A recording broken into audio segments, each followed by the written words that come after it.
June மாதம் 26ஆம் தேதிக்குரிய பரலோக மன்னா. எபிரேயர் 3ஆம் அதிகாரம் 1ஆம் வசனம்.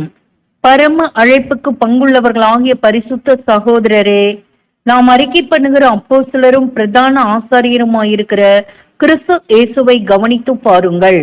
வசனத்திற்குரிய விளக்கம். கிறிஸ்துவின் அங்கத்தினர் யாவரும் இந்த உலகத்தின் பலவீனங்களை குறித்து அறிந்திருப்பது தேவ சித்தமாக உள்ளது. ஏனென்றால் பிதாவின் ராஜ்யத்திலே உயர்த்தப்பட்டு பரிசுத்த ஆசாரியராக உலகத்தை நியாயம் தீர்க்கும் போது மிருதுவாகவும் இரக்கமுள்ளவர்களாகவும் உதார மனதுடையவர்களாகவும் உலகத்தை நியாயம் தீர்க்க வேண்டும். பாவமின்றி பூர்ணராக வந்த நம் இரட்சகரும் விழுந்து போன மனிதனின் பலவீனங்களை அறிந்து பாவத்தினின்று விடுவித்து நமக்கு ஒரு உண்மையுள்ள பிரதான ஆசாரியராக இருக்கின்றார். ஆதலால் அவருடன் இணைக்கப்பட்டு ஆசாரியராகவும் ஆட்சி செய்கிறவருமாய் இருப்பவர்கள் யாவரும் பாடுகளை அனுபவிக்க நமது பிரதான ஆசாரியரை போலவே இருக்க வேண்டும். ஆமேன்.